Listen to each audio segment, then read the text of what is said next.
নমস্কার বন্ধু, আপনারা দেখছেন astrology technical Bengali YouTube channel.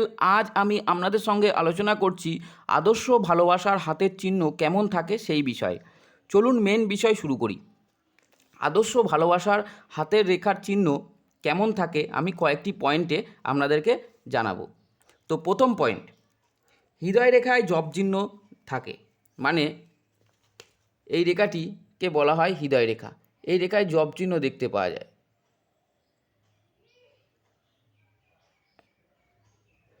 Job চিহ্ন দেখতে পাওয়া যাবে যাদের আদর্শ ভালোবাসা হয়ে থাকে।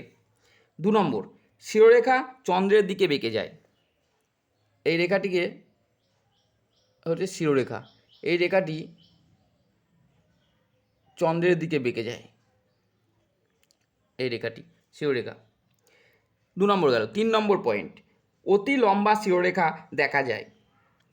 এই শিরোরেখা অনেক লম্বা ধরনের হয়ে থাকে এবং তা শুরু হয় বৃহস্পতির ক্ষেত্র থেকে।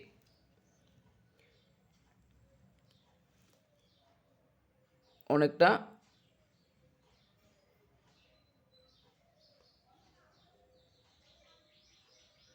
এরকম ধরনের হয়ে থাকে। বৃহস্পতি ক্ষেত্র থেকে শুরু হয়ে এর রেখাটির গতি পায় শিরোরেখা। 3 নম্বর গেল। 4 নম্বর পয়েন্ট, চন্দ্র ও শুক্রের ক্ষেত্রে চতুষ্কোণ চিহ্ন দেখতে পাওয়া যায়। করতলে এই ক্ষেত্রটিকে বলা হয় চন্দ্রের ক্ষেত্র। এই চন্দ্রের ক্ষেত্রে চতুষ্কোণ চিহ্ন দেখতে পাওয়া যায়। আর করতলে এই ক্ষেত্রটিকে বলা হয় শুক্রের ক্ষেত্র। এই শুক্রের ক্ষেত্রেও চতুষ্কোণ চিহ্ন দেখতে পাওয়া যায়। যারা প্রকৃত আদর্শ ভালোবাসা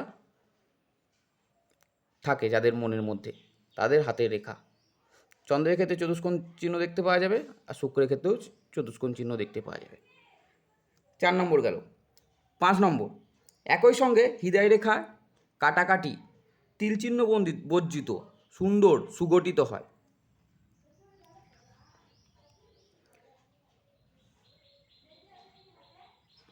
এই রেখাটিকে বলা হয় হৃদয় রেখা। এই হৃদয় রেখা সুন্দর সুগঠিত, কাটাকাটি বর্জিত, তিলচিহ্ন বর্জিত, সুন্দর সুগঠিত হয় যাদের আদর্শ ভালোবাসার হাত হয়। তো বন্ধুরা, আজকের মতো ভিডিও এই পর্যন্তই। দেখা হচ্ছে পরবর্তী ভিডিওতে। ততক্ষণ আপনারা ভালো থাকবেন, সুস্থ থাকবেন। আর এই ভিডিওটি যদি আপনাদের ভালো লাগে, লাইক, কমেন্ট ও শেয়ার করবেন ও চ্যানেলটিকে সাবস্ক্রাইব করবেন। ঈশ্বর আপনাদের সকলের মঙ্গল করুক ও সকল মনোবাসনা পূর্ণ করুক, এই বলে আজকের অনুষ্ঠান শেষ করছি। ধন্যবাদ।